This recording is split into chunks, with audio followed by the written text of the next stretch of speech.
Welcome to the podcast. This is Fantasy Squad. TJ, the squad leader, signing in. Life, liberty, and the pursuit of fantasy football. That's what we're all about.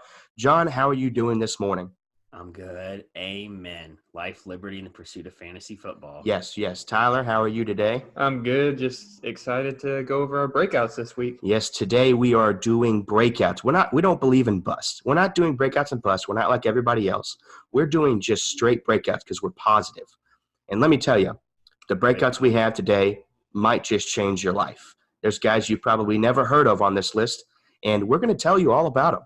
So first, I'd like to talk about a young man who's had some issues in the past with substance abuse, let's say, and he has finally decided he wants to play football again. Well, I guess the NFL has decided he wants to play football again. Josh Gordon. Now, a lot of people, myself included, I drafted a young man out of Arizona State named N'Keal Harry in my dynasty, and I heard that Josh Gordon was coming back. I got a little scared. Is he going to take away any touches from N'Keal Harry? Is this important, or will he be suspended again in 2 weeks for another substance abuse charge? I'll go, Tyler. The positive vibes stop now before they even started. They are over. The positive vibes are over. Josh Gordon gets suspended more than I eat. Okay. He's going to get suspended again. You are pretty skinny. No, you've seen me eat. Don't go there. You've seen me eat. He's going to get suspended again. He has no track record that proves he's not going to get suspended. I think even if he does come back, have a couple good games. I mean, he walked away last time to, I guess, clear his head because he had some off-the-field issues he wanted to address, which is fine. I mean, I can totally understand that if it wasn't, the fifth or sixth time he's got suspended by the league. Yeah. We could take a little piece from Stephen A. Smith. Stay off the weed. That's what he loves to say. Yeah, but with the whole question about N'Keal Harry, I think this does take away from N'Keal Harry, especially if you're drafting him right now in rookie drafts. I drafted him. Yeah, in 1-year leagues. It takes away from you because Josh Gordon will be on the field for at least 2 to 3 weeks. In those 2 to 3 weeks, N'Keal Harry isn't getting the reps on the field. Josh Gordon's the number one with Edelman over there. I think Edelman would be the number one and Josh Gordon. Okay, the number one outside wide receiver. Well, I mean, yeah, I agree that Josh Gordon, if he plays, will take some. But with Gronk missing, someone's going to have to take that extra receiver spot minus the blocking. And they did draft N'Keal Harry, so there is a reason he's there. But this drafted him. They drafted him first round, by the way. Oh, yeah. Sorry, I should have mentioned first round. There's a reason he's there. But I think for this year, it might be not as, breakout worthy as some people were thinking, But let's move on. Tyler, is there somebody – tell us about the retirements. Let's go. Give it to me. Well, as of right now – it's very important to your fantasy football team. Tell me who it is. We have the late, great Chandler Catanzaro. Played for the New York Jets this preseason. He had 128 field goals made in his career, and out of 148 attempts, that's an 83.8% average. So he wasn't too bad. He's only 28 years old.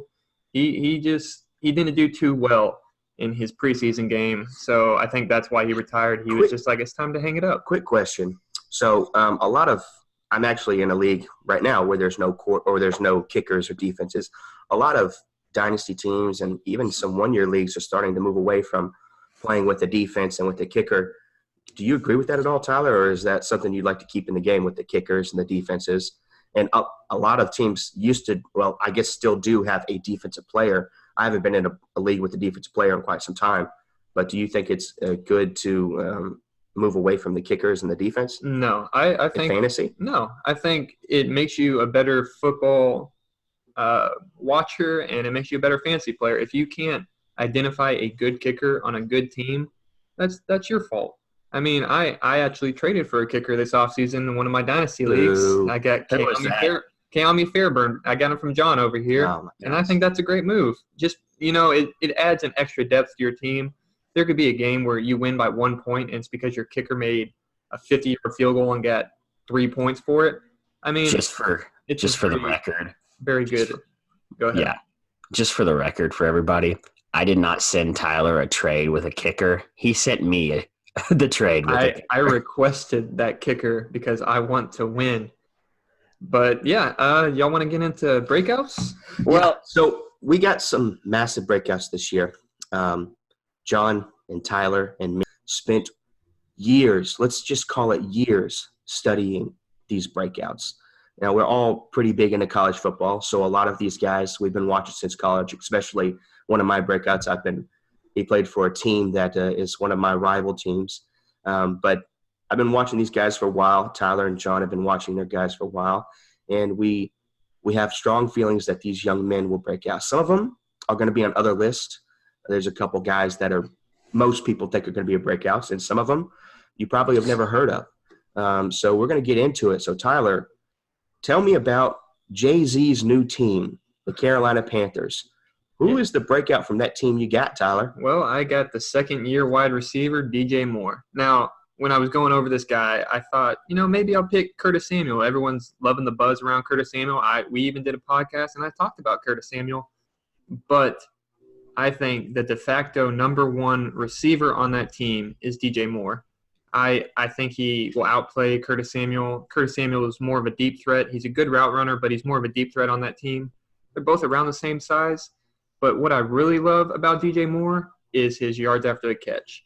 Can you guess who he is better at yards after the catch in the past 10 years? TJ? In the NFL? Yes, in the NFL. Who is better than DJ Moore? No. Who he is better than. There's only two people better than DJ Moore. I'll give you those two people. It's Percy Harvin and Deshaun Jackson. Oh, well, that sounds like a bunch of nobody guys that I don't care about.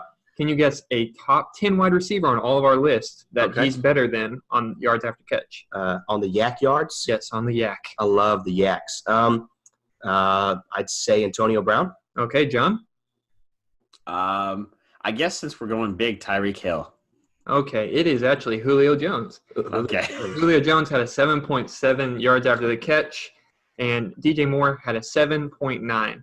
He was tied with Golden Tate, who I think a lot of people think Golden Tate is a very good yards after the catch guy. That's what he's kind of known for. He's the yak king. So I love DJ Moore for that reason, because when he gets the ball in his hands, he becomes a running back. He's built like a running back. He's 6 foot, 210 pounds.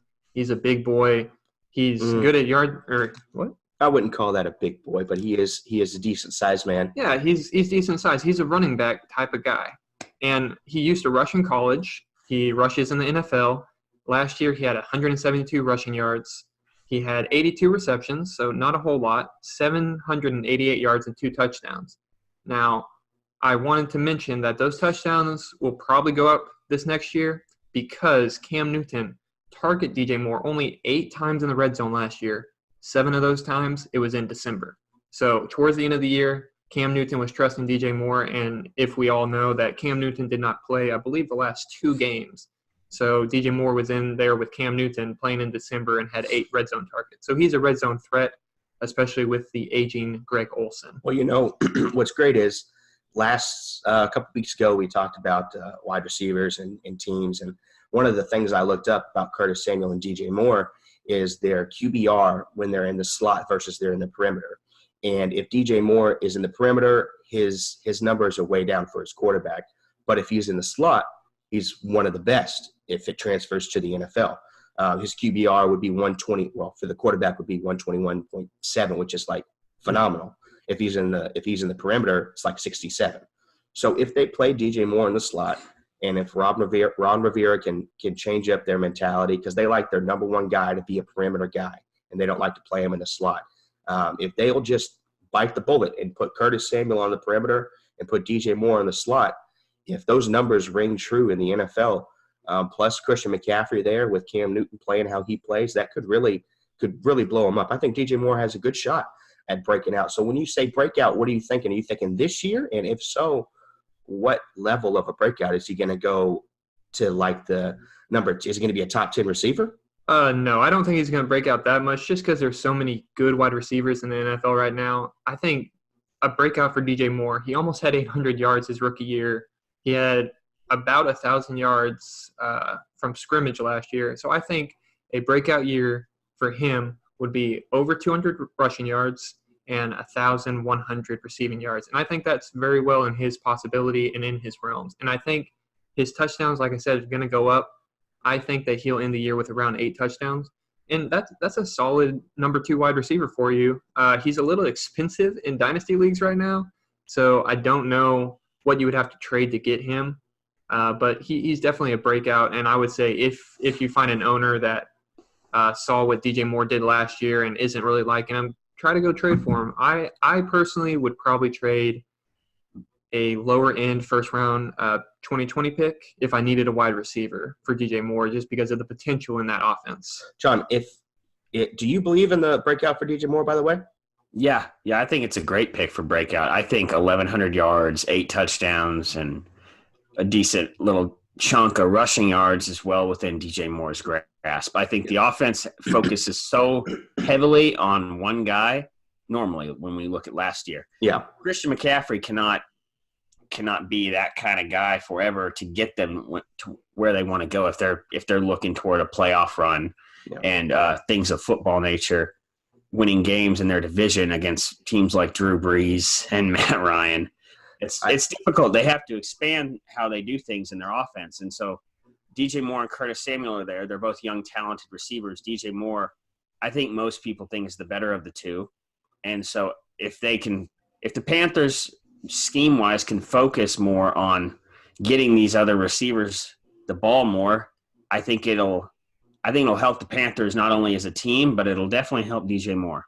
Yeah, and I remember watching DJ Moore from college. Like I said, a lot of these guys we've seen since college, and when he was playing for Maryland, I'm a big Michigan fan, and he looked really good. Now, they didn't beat Michigan, but he was one of the guys that kind of stood out to me. He moves well. He's quick. He can do a lot of things on the field, so I think that's a good thing going into the Panthers.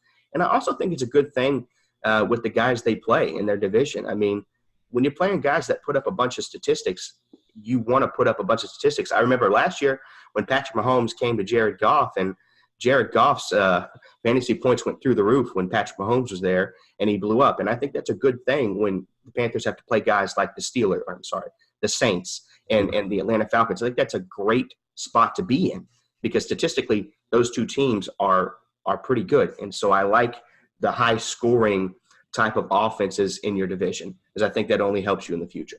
Yeah, and the other reason I love DJ Moore, and it's kind of creepy, is for how much he looks like Steve Smith playing on the field while he's running around. He's a shorter guy. He breaks tackles really well. To me, I mean, it's just kind of eerie to me how much he looks like Steve Smith. I think Steve Smith was a little bit more of a thug than he was, but on the field anyways, he would do a little dance on the field. But I think DJ Moore, I definitely like what he's doing, and I think he could very well be a breakout. If I had to guess right now, I would say he's probably at the end of the year at that 13, 14 range as a wide receiver in the fantasy points. And that's a high end. I can't see him really breaking into the top 10 this year. If we're talking dynasty, that's a great pickup. Keep him on your team because in a couple years, maybe he can get into that top 10. But as of now, I see him more of like a 13, 14, top 15 wide receiver. Yeah, he's a high-end wide receiver, too, for your team. He's not going to be a wide receiver 1, but especially in dynasty leagues, he's a good pickup. He's young. He plays for a younger team that puts up stats. Yeah, and I do like that Cam Newton, Christian McCaffrey are on that team. It makes it a young, up-and-coming team, although Cam Newton's been there for a while, and he probably gets beat up more than any other quarterback. But I like the Panthers, and I think they got good stuff going on. Time to move on to Jonathan. Jonathan, who is your number one – your wide receiver breakout, since we're all doing wide receivers? Okay. We'll do the wide receiver first. I'm choosing Cortland Sutton, wide receiver for Denver Broncos. Second-year man out of SMU. Shout out to SMU. Ooh, Mustangs. Dallas. Reason I'm doing Cortland Sutton is because I love Cortland Sutton's situation one, and I love a couple measurables that Cortland Sutton has that he showed me. When I talked to the mock draft last week, or was that last week, or am I getting? I have no idea, but go on. Yeah, my getting my weeks mixed up. I was talking about his catch radius and how he was able to go up and get the ball. I didn't even realize at the time what a good deep threat he was. Yeah. He had 16 plays of 20 or more yards, which rated in the top 20 of all receivers, and he had 9 starts. Wow. He's a heck of a deep play wide receiver for being someone who's 6'4", 220 pounds. He only runs a 4.5, so that tells me he can go up and get the ball. He goes up and he can moss cornerbacks, as they like to say. His contested catch rate was in the top 25. I like that. That's great stats. In his 9 starts, he played in all 16 games, but in his full year, he had 42 receptions, 700 yards, 4 touchdowns. For some reason, him and Case Keenum just weren't on the same – yes, Case Keenum. That threw me off now because he's with the Redskins. Yeah. For some reason, Case Keenum and him were not on the same page last year. I'm going to trust Joe Flacco and him will be on a better page because Joe Flacco, unlike Case Keenum, throws the deep ball well. Yeah. And we can't say a lot of amazing things about Joe Flacco, but he does throw the deep ball really well. One thing you can say is he is a consistent quarterback. Most of his career, he does well. I guess you can't really say that, but I see him as more of a consistent. I'd rather have him starting than some of the other guys on that Denver Broncos quarterback list. So his when you talk about Courtland Sutton, his catch radius is insane. He's one of those big receivers who has a giant catch radius. He can go anywhere and get it kind of deal. But in the red zone, do you know how many receptions he had in the red zone last year? How many? He had his own increase is what's going to push him into a breakout status. Yeah, I can see. I mean, one thing you mentioned about catch radius, arm length, one guy that comes to mind is Mike Evans, who might have the best catch radius ever in the NFL, I'd say. Mike Evans' arms are – yes. They're so long. Mike Evans has an amazing catch radius, and he's been doing it with Jameis Winston for all this time, and I have to think that that's part of the reason why he's so good. And he's always consistently top-tier level fantasy wide receiver. So, yeah, if Courtland Sutton if the quarterbacks can come out and play and produce stats, then it could really shine for him. I think there's a good chance that he could shine and break out this year. What are you thinking breakout-wise? Like, are you thinking he's a top 10 receiver? I don't think you're thinking that high of him, are you? No. I'm putting Courtland Sutton, who finished number 47, I believe, or is being ranked number 47. Yeah. Can't remember which one of those it is. Either way, I'm picking Courtland Sutton to be a top 20 receiver. That's my breakout status, which would put him up quite a few points from last year. Yeah. Put him up quite a few spots. My prediction is going to be a bump from 42 receptions to about 75. My yards increase is going to go from 704 to a little over 1,000, about a 300-yard increase. Cool. And barely over 1,000, like what Kenny Golladay did last year. And my touchdowns, I think, are going to go up from 4 to 7. Yeah, I love the pick. I love Courtland Sutton. He's definitely a bright spot in that Denver offense. But I want to know what you're going to say to the doubters off that Denver Broncos offense with Courtland Sutton, because they do have Emmanuel Sanders coming back. He looks good after his Achilles tear. They have Noah Fant, and Joe Flacco loves the tight end. They have Deshaun Hamilton, isn't really a big factor, especially with Joe Flacco at the quarterback. He's not a big slot guy. So do you think Courtland Sutton can outseat Emmanuel Sanders for the number 1 position on that team? Yeah. Emmanuel Sanders is an older guy who had a torn Achilles. While I love Emmanuel Sanders, and all people might be saying good things, we all know how tough a torn Achilles in the latter half of your career is. That's it's a problem. Kind of brutal for him. As far as Noah Fant goes, Joe Flacco loves tight ends, but that doesn't hurt your receiver from getting stats, because a rookie tight end isn't going to catch 50 or 60 balls.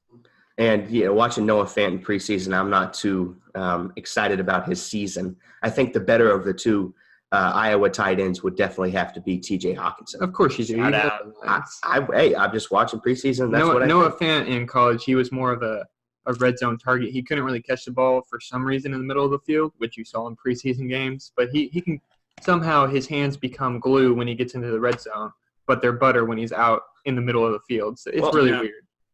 Do you know what I'm most excited about with T.J. Hawkinson as a fantasy owner? Watching him bulldoze linebackers blocking. Yeah. Well, That's as what a I'm fantasy owner, that's what you're interested in as a fantasy owner. Yeah, those points for blocking, right? No, Yeah. T.J. Hawkinson. I think the Lions took an Eric Ebron in the first round a couple years back, and he didn't perform until he got to the Colts. Now he's probably not going to perform again because of Jack Doyle coming back. But T.J. Hawkinson is another first-round tight end that the Lions took, and I think a lot of Lions fans were scared about that. But I think Matt Patricia knows what he's doing, so I think T.J. Hawkinson has a good shot at really blowing up this year. Blowing up is a stretch, but really having a good, solid rookie season. So for any dynasty owners, I think that's probably – I'd say that's the number one rookie tight end this year for sure. In one league, TJ, he went 1-6. Yeah, One really? of my leagues. One of the dynasty leagues. Yeah, I think one league he went 1-5. I don't agree with him going over Travis Kelce, but, still, rookie. I mean, in a rookie draft. Oh, in a rookie draft. Okay, all right. Okay. Yeah, you need that guy. He's a generational talent, it looks like, so far coming out of college. So Yes. I would have no problem taking him that high. Well, But people took him over Miles Sanders in rookie leagues with running. Wow. That's interesting. Well, since we're talking about the Lions, I'm going to go to my breakout. I know you both – huh? You're not going to do your receiver too? No. I know you both went receivers, but I'm going to change up the mold, and I'm going to kick off the running back. I don't know, running back something. I'm ready to go, though.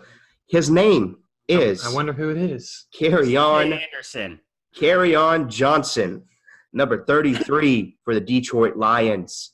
The young man is a monster. He's a monster. Now, as a Lions fan, I look at it and I say, well, we drafted Amir Abdullah. They've picked up all these other guys. Theo Riddick, Zach Zenner was playing for a while, Jakeem Bell, a whole bunch of different running backs. What makes Kerryon Johnson stand out? Well, let me tell you what makes him stand out. Because he's the first running back since Reggie Bush in 2013 to have a 100-yard game. Now, that may not seem like a big deal to fans of any other team, but fans of the Lions know that's a big deal because the only other running back that's done that in our history is Barry Sanders. Now, when you look at Lions royalty at the running back position, there's really only one royalty. There's only one royal person in that list, and that's Barry Sanders. Kerryon Johnson has a real good shot at becoming the overall number one running back at the Detroit Lions. Now, they've taken C.J. Anderson, which a lot of people were worried that would take away touches from Kerryon Johnson. A lot of people were also worried that Theo Riddick would take touches away from Kerryon Johnson. We've gotten rid of Theo Riddick. Goodbye. He's out of the league now. And he's hurt, too, because you said on one of our last podcasts that you hope that Theo Riddick hurts himself on his new team, and he got hurt that same week. So good. You are a terrible human being. You are a terrible Good. person. Well, I'm glad he's gone because he was I guess he was good, but he was one of those old. I didn't like Theo Riddick, but Kerryon Johnson. It's a Kerryon Johnson, C.J. Anderson show. C.J. Anderson has shown some real talent, especially when it came in for Todd Gurley there at the end of the season. But I don't think they brought C.J. Anderson in to be the starting running back. I think that's why they drafted Kerryon Johnson, because Matt Patricia, who is the coach currently, he was the one that drafted Kerryon Johnson, so he is the running back.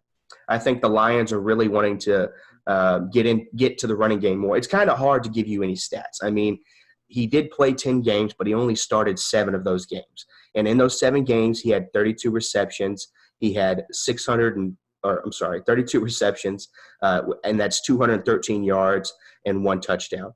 He had 641 rushes and 3 touchdowns.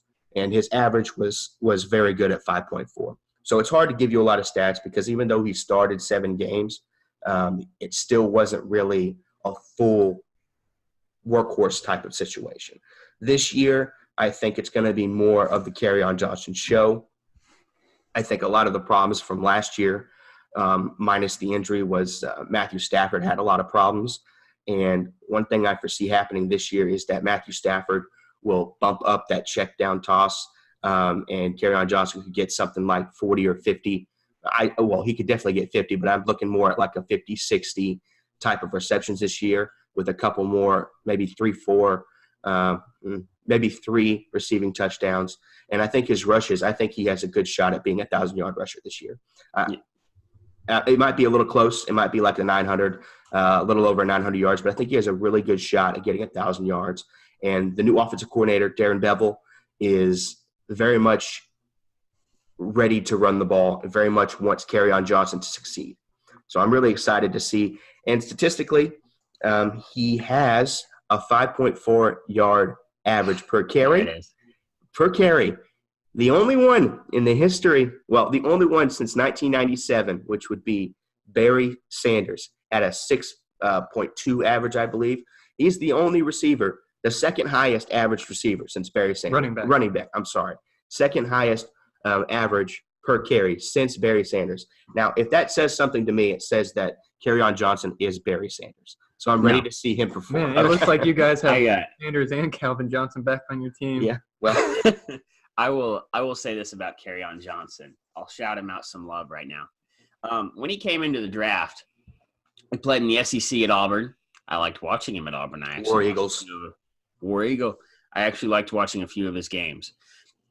The award ceremony for the SEC came out, and the running backs in the SEC were Darius Geis, Nick Chubb, Sony Michel. But somehow Kerryon Johnson won SEC Running Back of the Year. Yeah. First team all SEC running back over those guys. That tells me something. Yeah. No, he was a stud in college.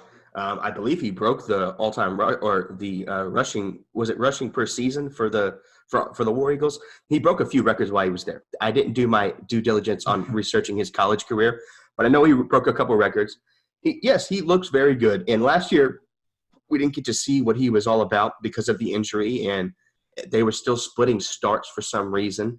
With LeGarrette Blount, which I did not agree with, but it was a sketchy season for him. This year, I foresee him having a full season to play with the addition of T.J. Hawkinson. I'm really thinking T.J. Hawkinson. I'm not saying he's going to be the number one tight end, but I do think he will come into the scene and be a viable passing option, as well as add to that blocking up front, which can only help in the run game. They have been committed to bolstering that deep offensive line. They've been drafting offensive linemen now for about 6 seasons, top-tier guys, and they've got a couple guys in free agency. So they are really working on bolstering the offensive line, getting the run game going. I think Kenny Golladay will have a little bit better of a season, Marvin Jones. I think all around the Lions will be better. I think if the team is sick, then every part of the team is going to be sick. But if the team is healthy, then whoever is the strongest will submerge. And I think that's going to be Kerryon Johnson this year. Submerge is not the word you're looking for. That's not a good word for Kerryon. But these are not the droids you're looking for. I love Kerryon Johnson. They did get rid of Theo Riddick. I believe they drafted or signed Ty Johnson, who was known as a pass catcher in college. Nobody cares about Ty Johnson. But I know. And the people that care about C.J. Anderson, I think, he was let go of the Panthers and signed with the Rams, so he couldn't do anything with the Panthers, but with the Rams and their amazing offensive line, he could do something. So I think that's the only reason he got signed. That was the same thing with LeGarrette Blount. He was with the Patriots, had 18 touchdowns in that system, but with the Lions, they aren't as good as those teams.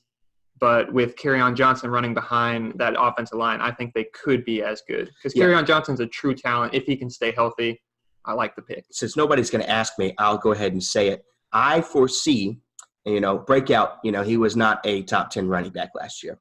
I foresee him breaking into that top 10 level of a running back this year. I think he could very easily – I'm not having him go past like the number 9 spot. When I say top 10, I mean 10, basically. I can see him getting into that 10 range. If he can come out and Matthew Stafford can do what he's done with, say, a Reggie Bush – where Reggie Bush was pretty good when he played for the Lions. Kerryon Johnson, I think, is a better talent than Reggie Bush at that point in his career. So if they continue, if Matthew Stafford is healthy, I foresee Kerryon Johnson breaking into that top 10 spot and at very least getting at that number 11, number 12 spot on anybody's fantasy football list. Coming into this season, I'm excited. He very easily could be a running back 1. I think it's no question if he stays healthy, he's going to be a running back 1 with the workload that he'll get from Matt Patricia. What's great in a one-year league right now is you can get Kerryon Johnson in the 3rd round. So you could grab yourself whoever you consider to be a number 1 running back in that 1st round. And Kerryon Johnson has moved up a little bit, so you might have to take him in the 2nd, but you can get him outside of the 1st round. So you can get yourself 2 RB1s in the first couple rounds. That's what I was going to say is that Yeah. Kerryon Johnson has been basically the entire summer slowly moving up draft boards. Yeah. And I think people are just starting to catch on to how talented he might actually be. Plus, the Lions don't have a bad offensive line. No, it's not terrible. They have a little trouble with pass blocking, but they're pretty decent with run blocking. You bring in, I'm just going to say about T.J. Hawkinson. He's like coming into the league already one of the best blocking tight ends we've got in the league right now. He's so good at that. So when you have that, you have an advantage. You have a good start. So Kerryon Johnson is just going to have to put in the work himself because he's going to have the pieces around him to be a good running back. Oh, yeah. Yeah, I think all around the Lions will get better. I think that they've been drafting well. T.J. Hawkinson's a great pickup. Kenny Galladay was a good pickup. And I think Kerryon Johnson has a real chance at breaking into the top 10 this year at that running back position. Yeah, let me steal this conversation away because I'm going to be talking about a Steeler next. Yeah, that was a good segue. What do you think, John? That was a terrible segue. Well, I'm going to be talking about 5 out of 10. My second breakout is the boy for the Pittsburgh Steelers, James Washington. Now, I know there's been a lot of news coming out that Dante Moncrief is the number 2 in that team for the wide receivers. And I beg to disagree. I think Dante Moncrief will not be the starter after week 3 or 4 because I think James Washington's going to take over. Dante Moncrief has never had over 800 yards a season in his career. And he played with one of the best quarterbacks in the league right now, Andrew Luck. So, I mean, I don't think he's going to do anything with Big Ben. Of course, he played with Jacksonville last year with a slew of backup quarterbacks and had 668 yards. So Dante Moncrief, I have no worry about. I don't think he's going to do anything with the Steelers. It's going to be the James Washington show. Deontay Johnson's a rookie. Actually, it's going to be the Juju Smith-Schuster show. Yeah, but James Washington will be there, yes. Yeah, the Steelers always produce a wide receiver 1 and a wide receiver 2. They've done it every single year with Big Ben. With Big Ben, yes, I agree with that. And he's still the quarterback. So this is why James Washington will be the number 2. Deontay Johnson's a rookie. He's mainly just a deep threat. I don't think that he has anything else. But James Washington, we can't really go off his stats last year because they had AB and Juju Smith-Schuster on the field. He only had 16 receptions, 216 yards, and a touchdown. John, were you going to say something? Sorry. Well, you are correct about the fact that the Steelers always have good number 2s. What I look at is if you think James Washington will be the number 2, Ben Roethlisberger had the most attempts at a pass, and they had the second most yards in the league. Do you think James Washington will take a good chunk of that? What AB is missing? Yeah, I think it's going to take a couple games into the season for James Washington to establish himself because Dante Moncrief's the veteran. He's been around the league. He kind of knows what's going on. Apparently, Big Ben really likes him. So I think James Washington has to establish himself, and he has to kind of come back from some of his drops he had last year. He had some horrible drops. But the man, if you've seen his first preseason game, I think he had 2 touchdowns, almost 100 yards with Joshua Dobbs throwing him the football. And the reason I like him, he's about the same size as DJ Moore. He's 5'11", 217 pounds. He is a running back as a wide receiver. He's a beast at contested catches. If you watch his game film, he goes up and gets that football. It's his football. He wants it. And he's a really good deep threat. So I think he has Deontay Johnson there because he's been in the system for a couple years. And I think he has the number 2 job halfway through the season. Well, let's go over some. Okay. You go ahead. You talk. You tell us what you're saying. Hold on. Give it to me. James Washington is a really good pick in Pittsburgh. You watch his first preseason game, you see he's talented, you see what he can do. I'll just say this about James Washington. As someone who is a diehard Longhorn fan, I hated James Washington. Hated him. Pretty much thought of him as a Sooner, almost Sooner. That should tell you he's pretty good. I hated it. Well, look, I think with Juju Smith-Schuster already having a phenomenal season last year, with AB on a different team worrying about his helmet and his feet, I think somebody has to step into that second wide receiver spot. Remember back when Martavis Bryant was there, and he was putting up great numbers as well with AB on the field. Juju is obviously better than Martavis Bryant was. Juju is AB level talent. He is top tier level talent. He's going to be a top 5 wide receiver. The only question with that team is James Washington going to make that number 2 cut? Yeah, no, he's absolutely going to make the number 2 cut. None of the other receivers are near as talented as him. Dante Moncrief is a superstar, guys. I don't see it, but I definitely don't see that. Yeah, well, superstar. I didn't even hear that. In the dynasty league setting, I think you have 3 guys there. You want to take a shot. The 2 cheapest guys at the moment are James Washington and Deontay Johnson, because everyone believes in Dante Moncrief right now. I think James Washington right now, he's the cheapest you can get since the offseason, because he was hyped up so much in the offseason. He was super expensive. Now his stock's kind of come down a little bit. I think if you buy James Washington now, next year you're going to be looking at an amazing number 2 in that offense, which could be a number 1 for your team. Well, I think James Washington, I think he'll blow up this year, but I just think it's going to take him a couple weeks to outseat Dante Moncrief. I don't think there's any reason that James Washington couldn't get 60 catches this year. I think that's so well within his reach, especially that pass-happy Madden offense that the Steelers run. Yeah, I mean, last year, Antonio Brown and Juju Smith-Schuster were most people's number 1 wide receivers. I mean, Juju was the number 1 and Antonio Brown was the number 1. I couldn't imagine if you had both of them on your team. That would be insane. But, yeah, for sure, the Steelers can put up numbers. I just personally worry about who's actually going to get the start and how long it's going to take. So are you thinking he's going to break out this year?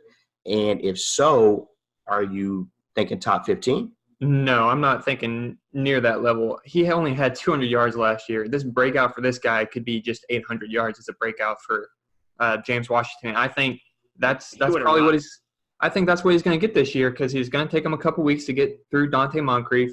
But when he gets to start, I think he'll establish himself, and he will have 800 yards by the end of the season, maybe more than 1 touchdown. I just think he's a beast. You have Juju Smith-Schuster, who he wasn't super touted. He wasn't super fast. He didn't have the biggest catch radius in college. If you look at his Spark scores, he wasn't that good. But his Spark X score was in the 97th percentile. You know who else was in the 97th percentile? James Washington. He didn't run a fast 40. He's not a big guy. He doesn't have a great catch radius, but his Spark score is through the roof, and his breakout age is through the roof. Juju Smith-Schuster and James Washington are kind of not the same person, but they kind of are on paper. Well, you heard it here first. James Washington is Juju Smith-Schuster. He's the next Juju. That's right. Oh, gosh. John, how about you tell us about your man crush in the NFL? Are we ready to get on the hype train? Well, we're ready for you to get weird with us here. I think, tell us all about it. All right. Well, wait. Excuse me. Is he a running back? He is a running back. Does he play for the Bears? He plays for the Bears. I am going to buy him a Valentine's Day card this year. Are you really? Yeah. Hey, just tweet at him. Just tweet at him. I'll try. I don't like doing that, but I'll try.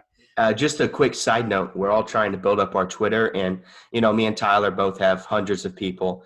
And John, this is actually a good thing. John, who does not do well with social media.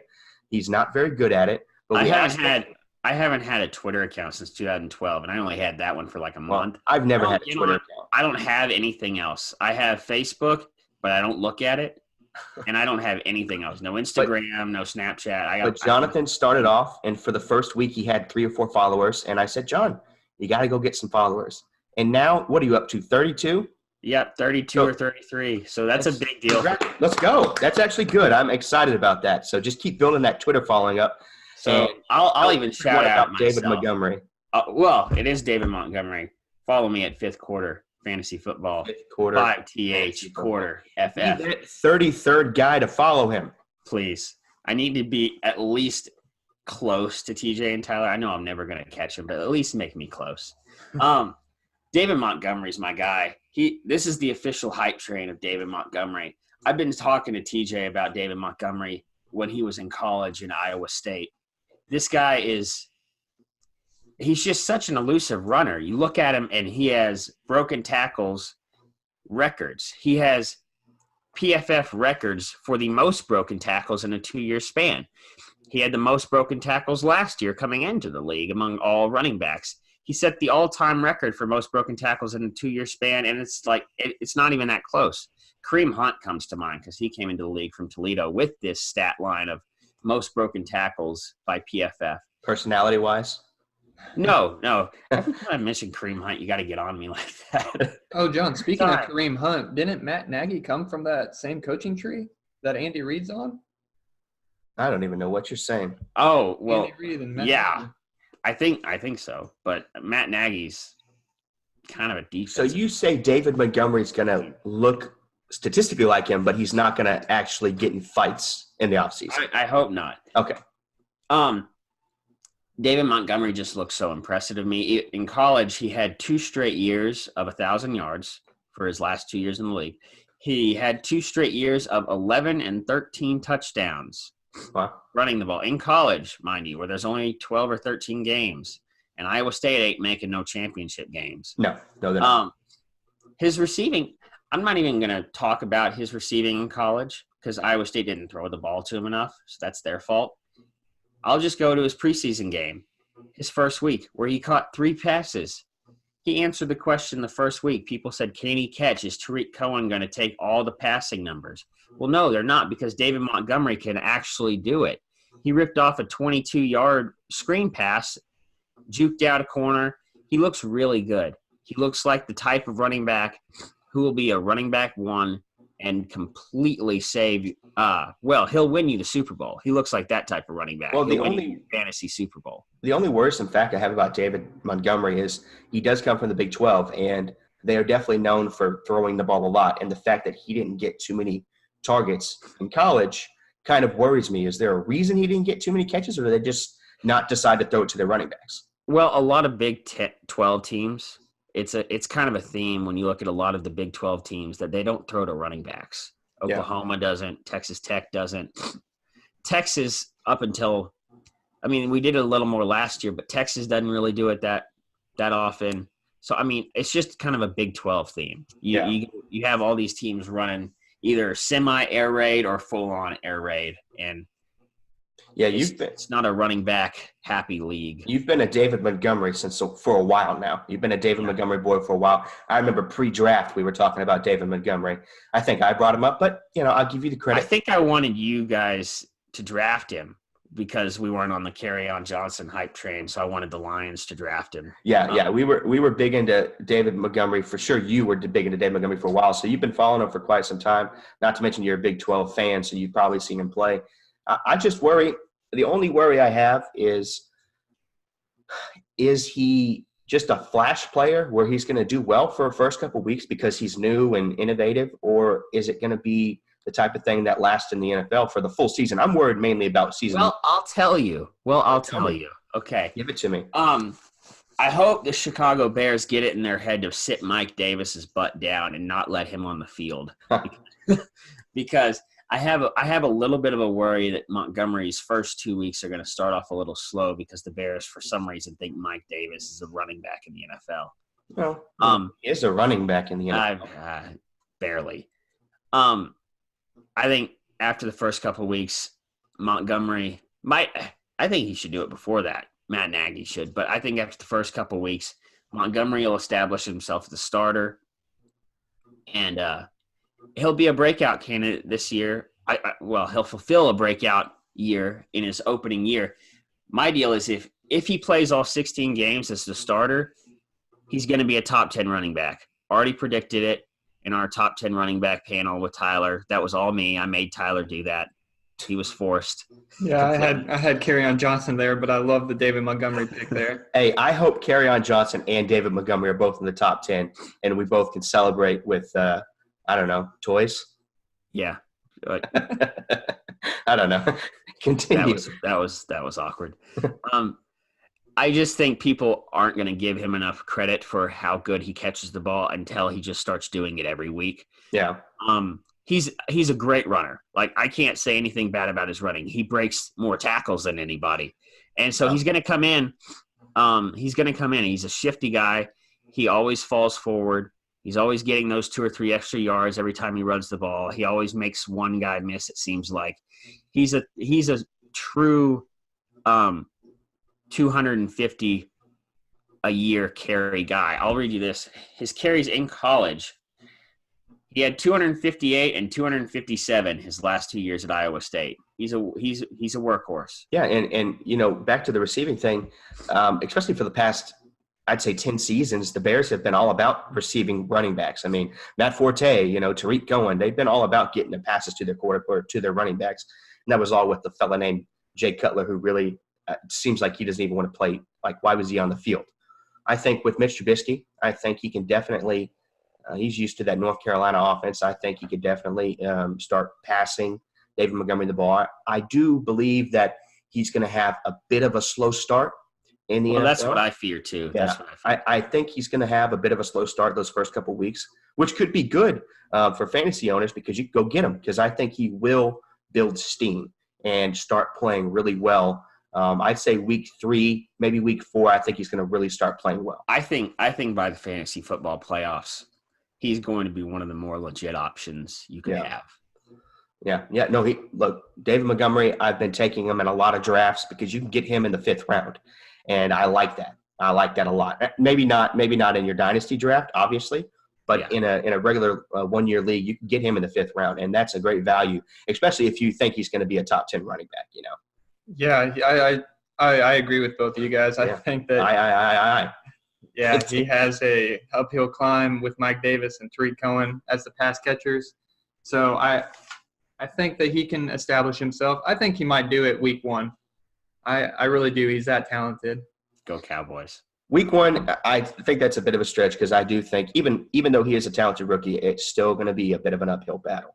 Get Mike Davis out of here. No one wants him. Nobody wants Mike Davis. Let's go Bears. Let's do it. Well, I'm going to do a quick little questionnaire because I had a conversation with Jonathan before we started talking about the podcast, and we were looking up these lists of we have a long-standing argument of who's the best running back in the NFL. Obviously, I think doing this on the podcast. No, I'm just hold on. Obviously, I think it's Barry Sanders. Jonathan thinks it's Emmitt Smith. The rest of the world thinks it's Walter Payton or Jim Brown, but we think it's Barry Sanders or Emmitt Smith, 1 and 2. But I'll just say this. This argument. No, I'm not giving the piece. I'm just saying this. This argument is literally 20 years old. Yeah, we've been doing this since we were children. A long time. We've been doing this since we were baby boys. But we got onto another list, and this is not a fantasy talk, and we looked up a list to see who the best quarterback in the NFL was. And to my surprise, I have a feeling of who I think the best quarterback is in the NFL, and it's really, really hard to deny this. But I was curious, Tyler, if out of NFL, not fantasy, but NFL, who is the best quarterback to ever play the game, in your opinion? Either probably Joe Montana. Well, there's no either. I want an answer. Jonathan, I'm going to go with Joe Montana. You're going to go with Joe Montana, yes. Really? I'm going to go with Tom Brady, and here's why. Tom Brady is a stat leader in passing yards. I appreciate you asking my opinion, by the way. I know your answer. Tom Brady. I saw Joe Montana as the number 1, and while Joe Montana definitely deserves to be on that list, I think at this point it's a Tom Brady show. The guy has a lot of rings. And he has a lot of stats, and he's about 75 years old, still doing it. So yeah, I think that's more of the best coach of all time in Bill Belichick. Well, I mean, than Tom Brady. Bill Walsh was one outstanding a lot of coach. Did he have as many Super Bowls as Bill Belichick? No, but he definitely had more. He definitely Get had that out of Bill Belichick's face. He definitely had more Hall of Fame players. He had the number 1 receiver of all time on his team. Now, granted, Tom Brady did have Randy Moss, who might be the number 2 wide receiver of all time. But anyways, I digress. I just wanted to bring that up. Maybe we'll put that on Twitter, which, by the way, follow our account on Twitter at Fantasy Squads with a Z. Same thing on Instagram. TJ, John, do y'all want to plug your Twitter before we get into TJ's last guy? No, I don't. I don't want to plug my Twitter. What I want to do is I want to talk about my breakout. And I think out of all our breakouts, I like everyone's breakout. I like James Washington. I like DJ Moore. I like David Montgomery, and I like Cortland Sutton. I also obviously like Kerryon Johnson. But I think this guy has a real opportunity to be a real sleeper breakout this year. I don't feel like a lot of people are talking about him. Maybe I'm wrong. I don't really listen to other podcasts or really pay attention to news at all. But his name is Terry McLaurin. Washington Redskin rookie wide receiver, drafted this last year in the 3rd round. I think he was also a player at Ohio State. Where? Ohio Where? State. So I've seen him play a lot. Who else played there with him on his team? A lot of receivers. Let me tell you something, though. No, I think I was looking for Dwayne Haskins. Oh, quarterback? Yeah. Oh, okay. Yeah, well, obviously. So, yeah, but Dwayne Haskins, can I give my speech, guys? Go ahead. Sorry. I won't Goodness interrupt. gracious. Now I lost my train of thought. Okay, here we go. He ran a 4.35 in the 40-yard dash, which is obviously pretty quick. I like that about him. He was a two-time team captain.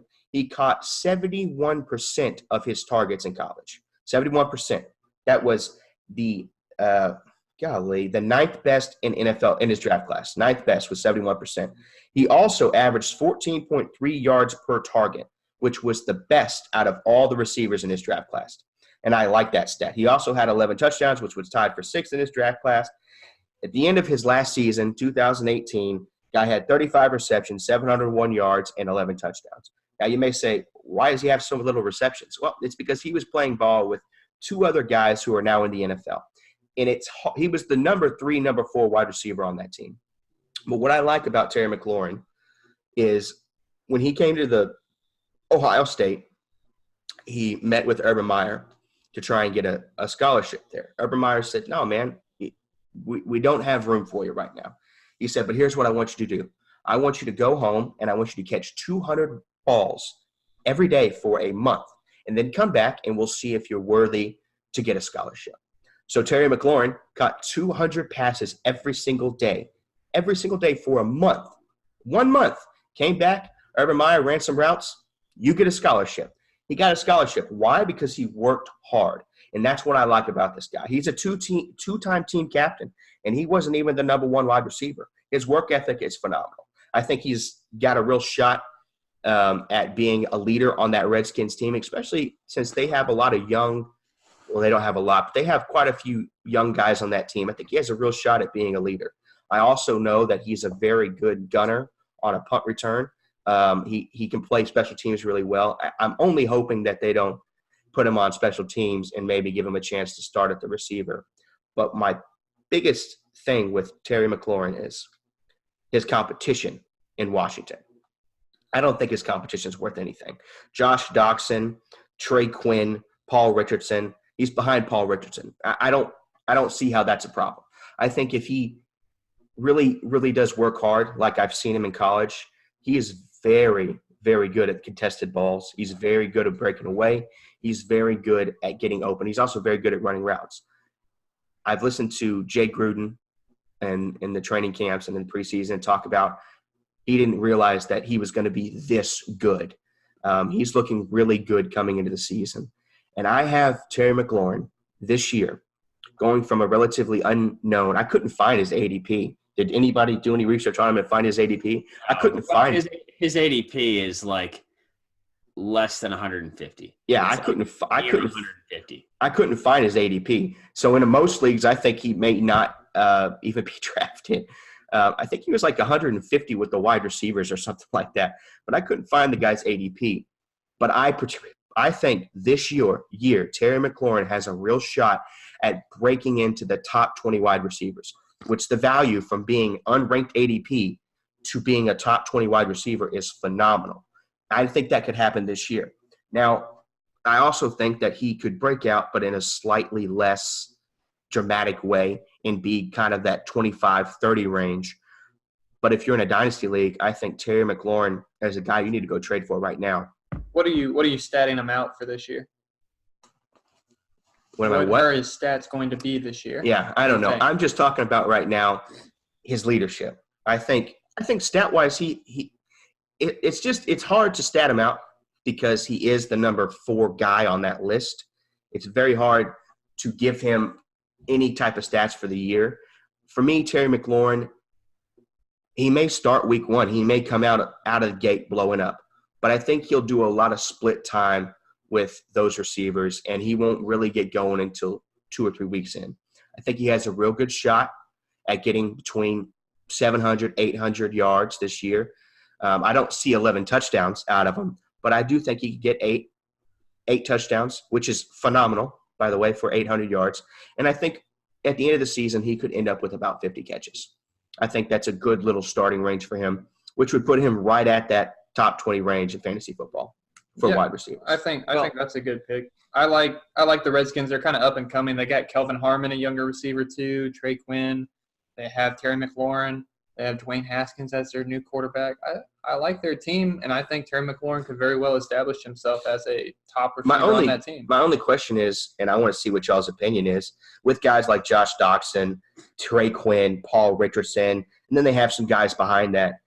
Do you think with those names I mentioned that Terry McLaurin, who, by the way, is 6 foot tall, he's 210 pounds with a 31.5 arm length wingspan, so he's got some range.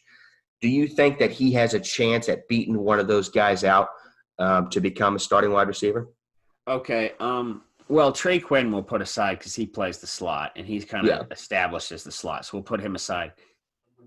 Josh Doxson, Paul Richardson. Does Josh Doxson still play football? Yeah, he's a starting receiver for the Redskins. Okay. Is Paul Richardson's injury significant? It's not, is it? Last year it was, but he'll be back this year playing. I mean, it could flare up. I'm not sure. But I did a lot of research because he's technically slated behind Paul Richardson. Okay. It's Paul Richardson Jr., by the way. My bad. Here's the deal with Terry McLaurin, why he's a great dynasty pick in all of the drafts out there. Because sometimes the thing you're looking for is a situation that's so bad that the guy you like inevitably just steps in and is like, oh, I'm the best player? Oh, nobody else is as good as me? Really? Okay, that's Terry McLaurin's situation. Look around and Washington wide receivers with them. Maybe Trey Quinn's is good at the slot, but that won't affect him. But, yeah, he just walks in and he's pretty much the number one. Jay Gruden's like, wow, I got this steal. Talking to the media, he's like, yeah, I didn't know he was this good. Well, that's what happens when your receivers are this bad. Well, what's crazy about the whole Redskins team is at running back, they have like 15 running backs on the roster. They have like 3 quarterbacks that might be starting. I mean, Colt McCoy, Case Keenum, Dwayne Haskins. Any one of those guys could start this year. And what's that? That's the main point with Terry McLaurin. You look at a guy who walks into a situation where he might already be the best receiver, and he was a 3rd-round pick when the receiving core is that bad, and their 1st-round pick was your quarterback 5 minutes ago at Ohio State. Yeah. You kind of got to love that situation. It kind of flashes the dollar sign. Question, Tyler. Redskins, it's looking more like a Colt McCoy start. Case Keenum is probably the most experienced quarterback on that team, but he hasn't been in the system long enough. Colt McCoy's been in that system for a while now, and Dwayne Haskins is always obviously the rookie, and he's the future of the franchise. If you had to guess what quarterback starts, and if they start, does Dwayne Haskins come in the middle of the season, or are they going to let him sit for a year? I think Dwayne Haskins will come in the middle of the season. I think Case Keenum will get the job. Oh, you think Case Keenum, huh? Coming off of, a broken leg? The same as Alex Smith or something like that? He's playing. He's ready to go. He has the most experience in that offense. That's why I think he's the favorite right now. Yeah, I think if Case Keenum starts, he loves the slot wide receiver, so I don't think that'll do much for McLaurin. If Colt McCoy starts, I think that does a lot more for McLaurin because he can throw to the outside. He's not afraid of that. What was that? My throat's kind of messed up here. Yeah. I will say this about that quarterback situation. It doesn't happen always. Sometimes we get the Aaron Rodgers situation where they sit out the whole year. Yeah. But most first-round quarterbacks play in their first year, especially when the quarterback situation isn't Brett Favre. Yeah, you're right. It is Colt McCoy, Case Keenum. Now they have – well, I don't know if Colt McCoy's ever had a good season in the NFL, but Case Keenum has had a couple good seasons, relatively good seasons. I think Jay Gruden is by the way, he's one of my favorite coaches in the NFL. The guy is coaching through, he basically coaches a graveyard because every year 15 to 20 guys go down. It's crazy every single year. He's coaching. Redskins do have problems. Yeah, and they start off super hot and then everyone gets hurt. Oh, I know. And then they just fall apart. This year they got Darius Guice, Chris Thompson, and AP. I mean, who's starting there?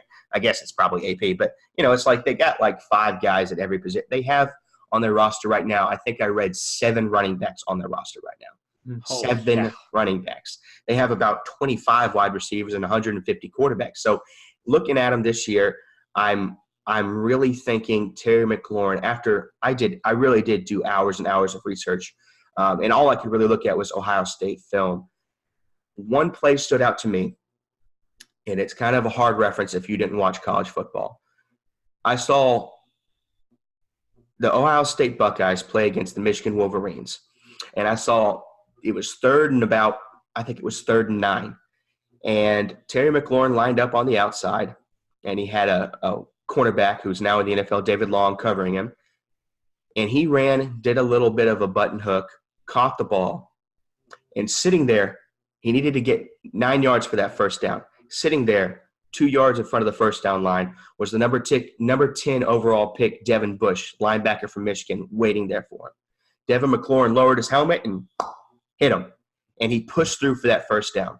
Now, it's hard to say because watching all of his film, he is very, very good at catching contested balls. It's hard to say in the college football if a cornerback in college can compare to the NFL. I will say, though, Devin Bush is an NFL linebacker. You can compare him to an NFL linebacker. And he was able to go head up with him and push forward for that first down. I really do think that he has a shot of really, really blowing up this year, being a guy, an unheard of, unknown guy that is going to tear up the NFL. And I do think he has a shot at being a top 20 wide receiver at the end of the season. I'm very excited to see what he can do this year. And I think it's going to be a wonderful year for him. I think everyone can be happy in Washington's nation to see him really shine. He's definitely the number one over there. I just hope Jay Gruden realizes that before it's too late.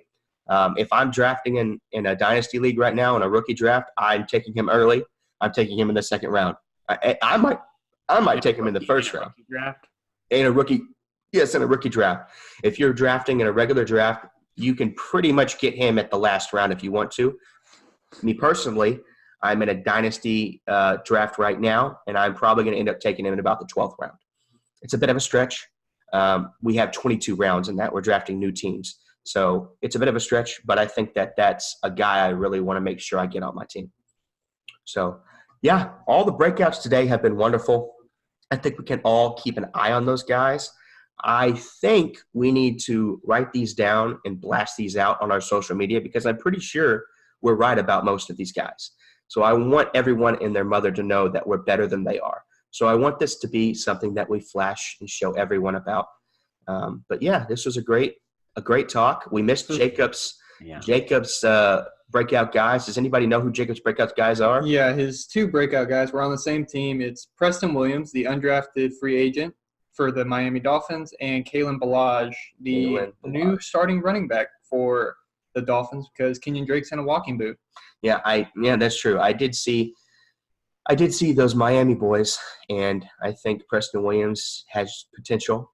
But his situation's a little bit different than like a Terry McLaurin. The wide receivers in front of him are a little bit better than those at the Redskins nation. But plus the quarterbacks might be worse too. Yeah. Well, I don't know. Fitzmagic over there. I do like the Redskins quarterbacks, by the way. It's gonna be a good first 3 weeks for him. Fitzpatrick has ability to blow up and then die off. So we'll see what happens with him over there. We'll see. All right. I do like Kalen Ballage. I do think that's a pretty decent pick. Yeah, he could be a good running back. He was almost a starter last year when they had Crazy Eyes Adam Gase over there. So Crazy Eyes. Yeah. Did you see his meme that he did? He took a smell of smelling salts and his eyes blew up again. Wow. So. Well, that's good for him. Good vision. It's good vision for him, I guess. Yeah. All right. Well, let's wrap this thing up. It was a good podcast, good breakouts. I think we'll be coming into this. We're trying to do this every week, so please tune in. Please subscribe to the podcast. As of now, we have 8 listeners. So thank you to all 8 of you. God bless you. We hope you have a wonderful season in your your respective fantasy football leagues. And we also hope you follow us on Twitter and Instagram. Tyler? Yes. Tell them who we are. You can find us on Twitter and Instagram at Fantasy Squads with a Z. Fantasy Squads with a Z. We put polls out there. We put news out there. Just come over there. You guys can submit us questions. We might put them on the podcast. So, yeah, just go follow us over there. Yeah, Plus we're on YouTube. Yeah, we're on YouTube. watch Our next YouTube. podcast actually is from a request we got on Twitter. So if you have any request, if you have anything you want us to do or talk about, please let us know. We're not going to always do it because some people don't have good suggestions. But we hope you have good suggestions. So please hit us up. Let us know. Tell us what you want. This is Fantasy Squad. This is TJ, the squad leader, signing out. Y'all have a wonderful week. See you next week. Later.